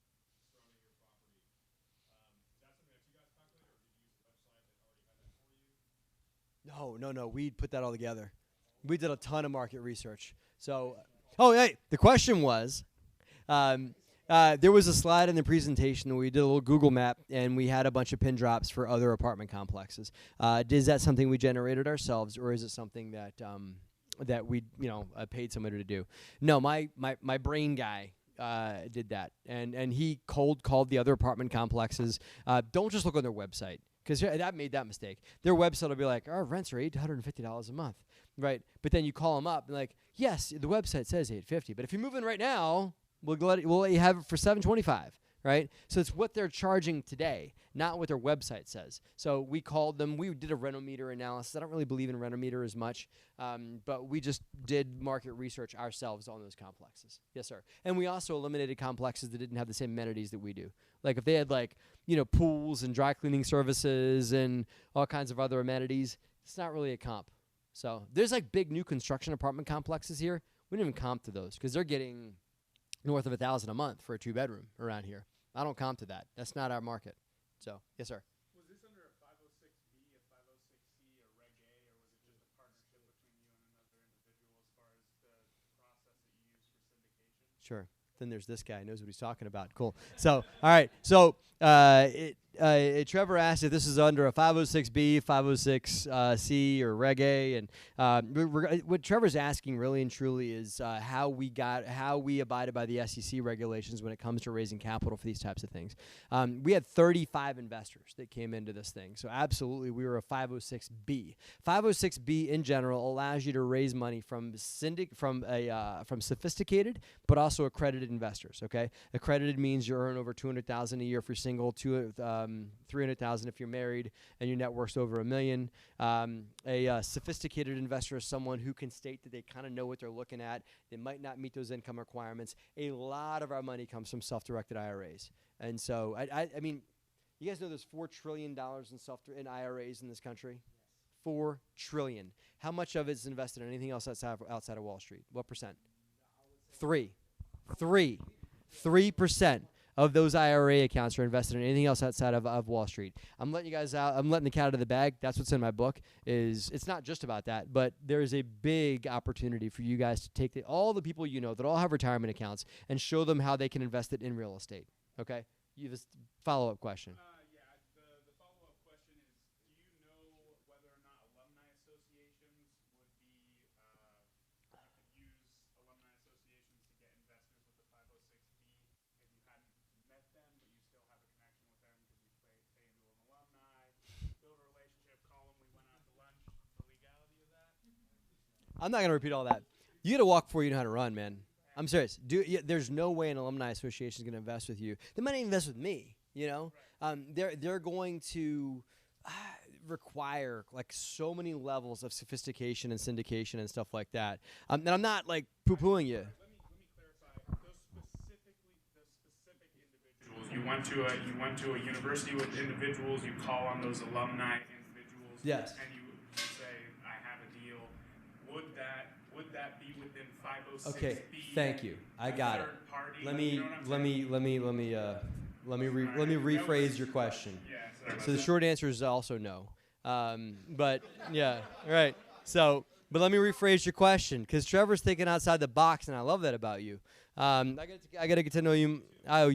I make me blush. I love you more, right? So what Trevor's talking about is taking networks that you are a member of, right? So let's say Dave, right? Let's say you're Mike. God bless. I'm so good at the names. I got Trevor. I got this guy. I love both of you. All right. So let's say, wait, Mike, are you, seriously, Mike, are you a Green Beret? Yes, I am. Okay. So let's say Mike talks to Dan the Man, okay? Right. But you don't know him, right? But you just happen to know he's also a Green Beret, okay? Can you offer him an investment in a real estate syndication just because you know he's a Green Beret too, because you have that in common? Okay. Can you offer him a real estate syndication because you have the same birthday that he does? Okay. Can you offer him a real estate syndication because you're wearing the same color shirt? Okay. Can you start a conversation with him and get to know who he is, get to know what his real estate goals are, and get to talk about why real estate's awesome? And then Dan the Man comes back to you and says, hey, that sounds awesome. I want to learn more about that. Okay? That's how it's done. Okay? You will get busted for something called solicitation if you do what you're talking about doing. That said, you are on the right track. Okay? Go to lunch first, then ask him for money. I abide by the 3-touch rule, okay? Meaning that you've got it. The 3-touch rule looks like this: that you got to do a reciprocated action 3 times. And you do that 3 times, then you have a pre-existing relationship. Now, that's not the SEC's rule. That's Matt Fairclough's rule. Okay, right? So a touch looks like an email sent with a response, a phone call with the phone that got answered, not a voicemail. That's not a touch. He didn't call you back. Don't call it. You know. And most importantly, during one of those conversations, you've got to discuss this person's real estate goals and make sure they understand what it is that you do. Okay, so that's how you build a relationship. So that said, you could send something out to your alumni network about why real estate investing is awesome, and that's why Trevor's awesome, because that's what Trevor does. Okay. Start with that with an email. Phone call, talk to them, get a little more into what their goals are, and then possibly like a lunch or something. All you gotta do is raise an awareness flag. Okay, in your network. Okay, I do my YouTube thing and Bigger Pockets and all that because it's rewarding. Because I get to give back to people, and I wish that it was available when I first got started. But on top of that, I get to raise an awareness flag. And out of 1 out of 100 people that watch my YouTube videos that do it, what do they think I do for a living because of YouTube? That's kind of make the world around you aware of what you do, right? And they'll come to you. Okay? You with me? Okay. All right. Next question. Do you use a syndication-specific attorney? Mm-hmm. And if so, who is? Ask me offline. I can't. All right, got you. Yeah. No worries. Yeah. Without the cameras. Yeah. I can't put them on BP like that. But let me ask me offline. I'll give you his information. Yes, ma'am.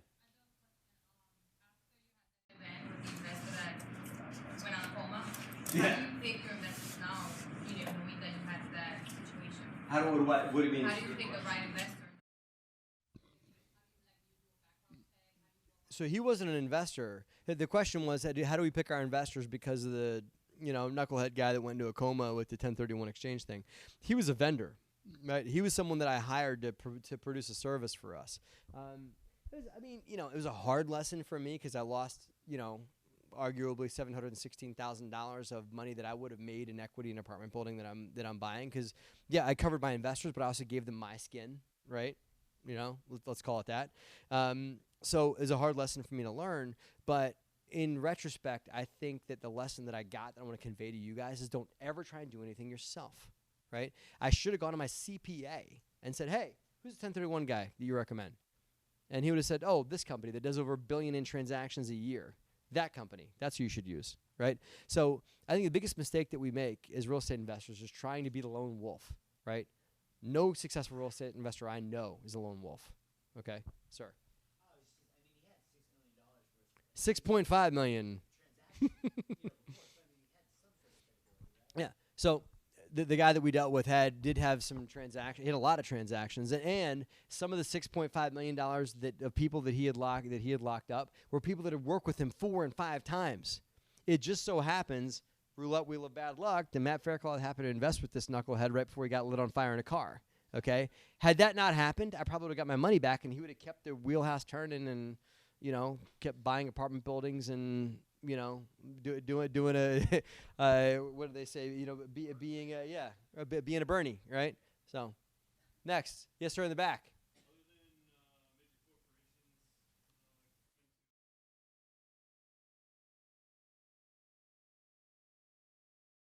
Job diversity. It's one thing that scares me a little bit about Fayetteville is because you guys have such a dependence on the base, and it's not that base is going away. It's a diversified asset. But during Gulf War I, okay, if you guys are old enough to remember that one, from what I understand and my market research tells me, this town went like this during the first Persian Gulf War. Is because the 82nd Airborne got called out. And the major employer, the major asset, the major producer of income for this town went away like that, right? And it's not that like all those guys that were in the 82nd got called over there and they all moved out of their apartment buildings. They stopped buying cars and started going for coffee and stopped going to the Applebee's and stopped going to all the other things that there is to do around here, right? Since then, okay, that base has become a mega base, and it's got all 4 armed services are there now, and it's a much different base than it was during Gulf War I, right? But one of the biggest things that we look at is job diversity, and it's one thing that still bothers me a little bit about this market, but we're willing to look past it because of how diverse the base is. You guys know that's the largest military installation in the world? Not just the country, in the world. What am I preaching to the choir? What am I doing telling you guys that? I tell people outside of Fayetteville that, they're like, really? Like bigger than like North Korea? I'm like, yeah, we got them. So yes, those are our biggest fundamentals: is job diversity and rent to purchase price ratio. Remember, I'm a C class buyer, so I don't care as much on things that affect the A level property, like home prices or median income. Those things I don't look at as much. I still look at median income, but not as much. Population growth, it's a factor, but only certain urban cities are growing, in the world. It's starting to turn. A lot of urban cores are starting to come back in that. But so population's a factor, but that's more of a B or an A class factor. So, sir. How much, in general, was the playground per square foot or per acre? I don't know per square foot. Justin, how much we paid? You weren't around. It was like 19 or 20. The playground. Yeah. Oh, the question was, God bless with the microphone. The question was, how much was the playground? Sorry. Each one was in the low teens. Yeah. Okay. So we paid about, I think, like 12 or 13,000 per playground full on, right? Installed. Yeah. So no, it's fences, it's mulch. It's like it's not just like let me buy the hardware and put a playground in, man. It's like a whole thing. Yeah. Right.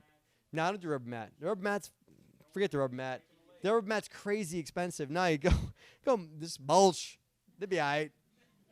They didn't have rubber mat when I was a kid. When I was a kid, they had asphalt, you know? And you skinned your knee and you were happy about it, you know? Like, yeah. What about the dog park? What? Just in general, dog park is like grass. The dog park is the dog park is such an awful example. What? It's chain link fence. It's linear feet of chain link fence. Yeah. So because we didn't put like the dog park assets in it, like the little hoops and the toys and the, I had all those. You could throw a bunch of tennis balls in there. That's not a bad. That's not a big deal, right? No, we should. The dog park's like as big as this table. It's the saddest dog park I've ever met in my entire life. It's like it's like dog park for a Chihuahua. If it's a larger dog, forget it. Remind me to show you the dog park tomorrow. It's the saddest thing you'll ever see in your entire life. Yeah. Go ahead.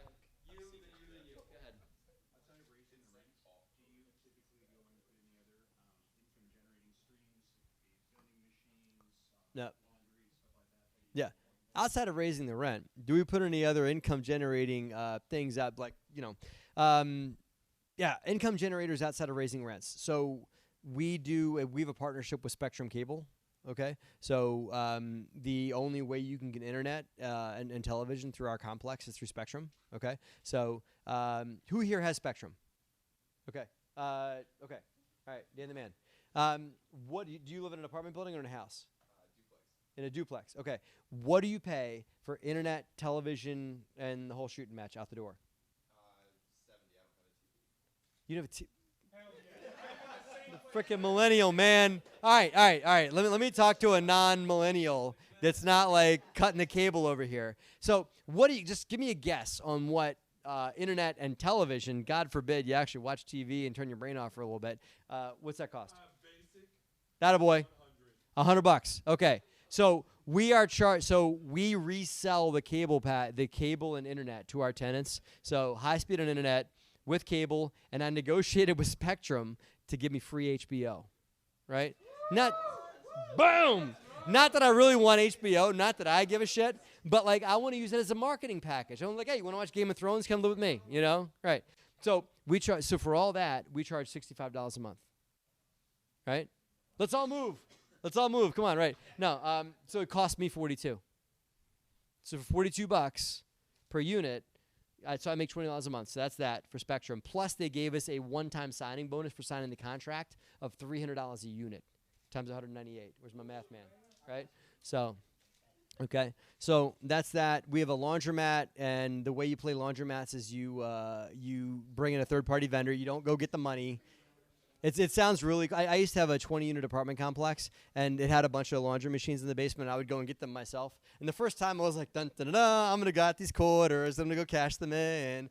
The seventh time you're like, damn, these things are heavy, And then after that you're like, oh my God, this is a pain in my ass. So we just sub it out to a third-party vendor. They collect the money. If there's a problem with it, they fix it, and so we get a slice of the revenue for that. So there's a laundromat. We charge small fees for like water and for what's that? Camera back on me. Yeah, everybody listen up. So the question was, do we have laundry in the units? So, like 30 of the 198 do. Okay, and so that is a B level improvement. If you guys are looking to take an apartment building from like a C to a B, folks that are in C-level assets that are like workforce housing that earn somewhere around the median income of a neighborhood, right? They are okay going to a laundromat. Once you get to a B asset where people that earn like 50% above median, they're going to want to see a laundry in their apartment, right? They're going to want to see a lot of amenities that people that they're willing to pay a few extra bucks in rent for too, right? So, yes, you're welcome. How much does it cost to put typically a washer and dryer unit into a 1,500 to 2,000. A lot. Yeah, a lot. The problem with hey, you two, knucklehead. What did he fart or something? What's going on? Anyway, the problem you have with a multifamily asset is running the ductwork outside. That's the problem. You can easily access the water, the sewer, the natural gas, the electric, whatever it is, the utilities coming inbound. The problem is getting the results of doing laundry outside. The sewer going back out, the vents, everything like that. All that, that's the problem. Okay? That's what costs a lot of money. So, cool. Sir, oh, I'm sorry. I was supposed to go to you. You asked a question a long time ago. I'm sorry about that. Yeah, next question.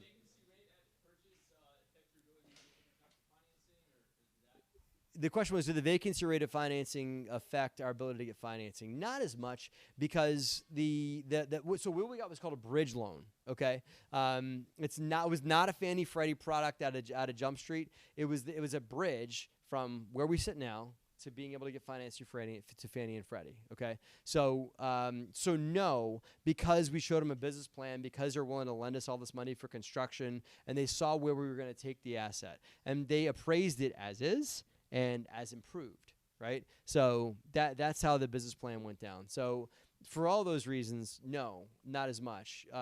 But you know, it's still something to consider, because you got to make those monthly payments. You know, so yeah, you had a question a while ago, and I'm sorry again. Go ahead. You're next. Okay. Let's. Yeah. 240%. Yeah.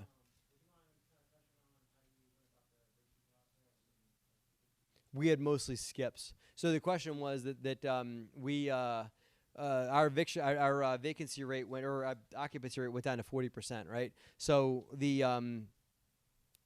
we didn't have to evict all those people. A lot of them just skipped. And the mistake that we made, and we'll never make this mistake again. We're not doing this in Kentucky or any of our other assets. The mistake that we made was, this is what my mentor did. We thought we'd just do what my mentor does, no big deal. We came in, and we were going to renovate all 198 units. We're going to renovate all of them, and we're going to make them all super swanky and big deluxe units with lots of laminate vinyl plank flooring and you know, nice appliances and all that stuff, right? And we're going to give the current tenants two options when your lease expires, right? You can move into a new unit for $110 more for all these swanky upgrades we just did, or you can move out of the complex, right? And in North Carolina, it's illegal to say that. In New Jersey, where I got my teeth cut for investing, no way you can do that. The tenants have the right to stay in their unit for as long as they want, but in North Carolina, you can do it. So that's what we did. That was a mistake, because what we did was our property manager sent that out to the tenants in a letter, letting them know that was our business plan. That was a mistake. We let them do that, and I didn't know that happened. They did it, and we lost 20% of the occupancy, 20% of the occupancy, give or take, over about a month and a half period. They just skipped. So skip means they just moved in the middle of the night, right? Huh? Yeah, it doesn't matter. Yeah, you're not going to get it out of them, you know? I mean, yeah, you can litigate, you can do this, you can do that, you know?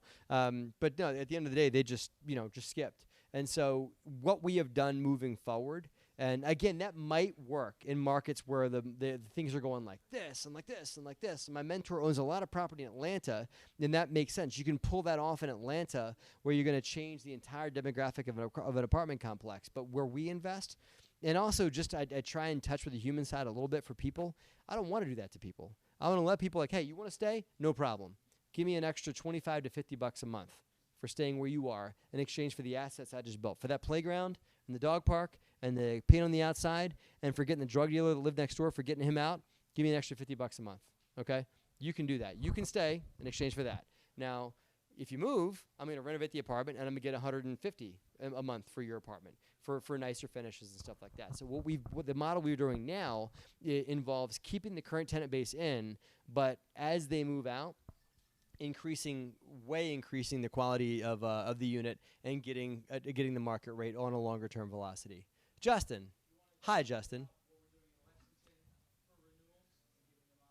Sure. Look at you. Thank you, softball. Cool. Justin asked. So I'll just. So in Lexington, we're doing for renewals, and what I would do moving forward if I were in Fayetteville or any other market is and you guys get this equation plays on smaller real estate too. Okay, is that when a tenant's lease is coming up, don't go to them and say, hey, listen, the guy down the street's charging $150 more a month, so I'm going to charge you that. What we are doing was we're saying, listen, we could charge you like maybe 3% rent increase, but we're going to charge you $75 in exchange for a menu. You can choose one of these items on the menu, and those items on the menu might look like this. This works really well for a big apartment complex because the equation we just played with the value add and everything. So here's the menu items in Kentucky. We'll replace all the hardwood floors all the floors in your apartment. Why you live there? Like, I'll pick your furniture up, put new flooring down, put your furniture back. I'll do that. I'll replace all your appliances. I'll redo your entire kitchen to make it look like the schwanky kitchen like I just showed. I'll redo all your light fixtures, and I'll give you a washer dryer. Right? Just little amenities in exchange for $75. Any of those upgrades I just came up with cost me about $2,800. Okay? So if I invest $2,800 in the complex, if I can get $75, right? Where's my math man? 75 times 12, right? 75. No, he knows, right? You were talking. You don't get to play. What? What?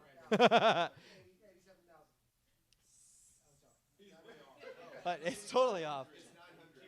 Right. Right. $900. So if I get $900 a month, $900 a year for investing $2,800, that's a 25% return on investment, right? So the game we're playing now is keep the tenants in. If they're paying rent, keep them in and just slowly increase and give them value for things that they want to stay for, right? I'll give them a playground, and I'll do hardwood floors and a dishwasher and schwanky upgrades in their apartments, and they get to pick which one it's going to be, right? So that's how we do it now. The reason why that complex went to 40% is because we dropped the bomb on it, and in some ways that had to happen because of the element that we had there, you know. So I don't regret it in some ways, but moving forward, we wouldn't do that again. So, long answer to your question, but Justin threw me the softball. One or two more questions? One more question. They got a really good one. Who's got a really good question? This guy hasn't asked a question yet, so go ahead. And Dan, the man, you're going to be with her 2 hours tomorrow. Ask it then. Yeah, cool. What do you got?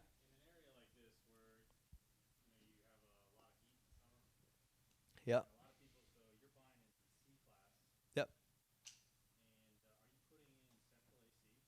They already have it. Yeah. The question was, are we putting in central AC? Most apartment complexes already have central AC.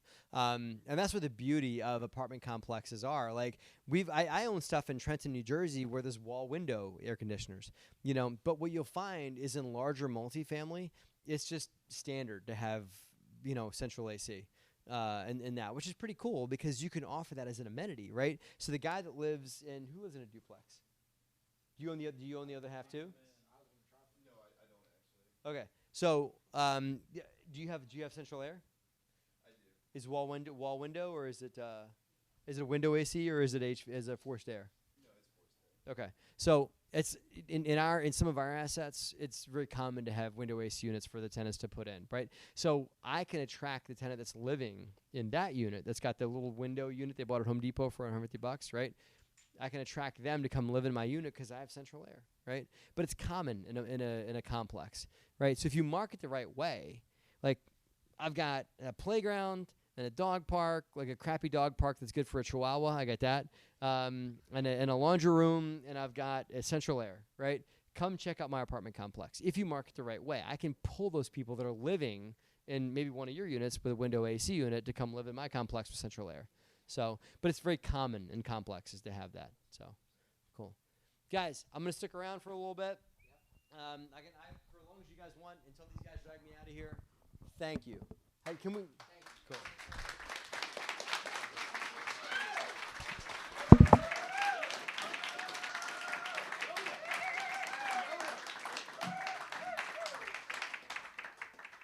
Hey, since we are filming for Bigger Pockets, we would love to get some audience reactions. If you have any feedback on Matt's talk or Five Pillars or anything that you want to talk about, John and Eric will be around. Wait. And if they go on that, would you guys go put their name and what organization? They would get like a little plug on Bigger Pockets. You might get a plug on Bigger Pockets. You might get featured on a series produced and paid for by Bigger Pockets. So where do you want to do that? You want to put a line somewhere or what? So John and Eric will be around. We would love to hear your feedback on Matt's talk. If you loved it, if you hated it, if you didn't hate it. I know you didn't. But any kind of feedback you have, we want to hear from it. And you might get featured in Bigger Pockets. So stick around, hang out, network, please. Thank you, Shelby, for having us. Thank you guys so Yep. much. If you haven't signed that form, sign it in the You back. must sign the form. There's Do not leave without signing the form. lots of beer left. And can we get another round of applause for that?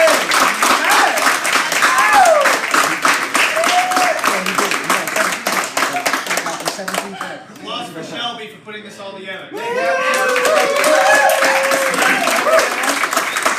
of the year. Thank you. All right. All right, ready? Yeah.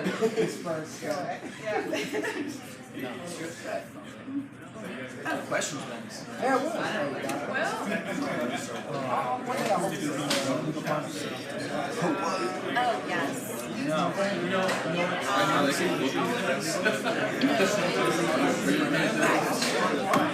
he's got more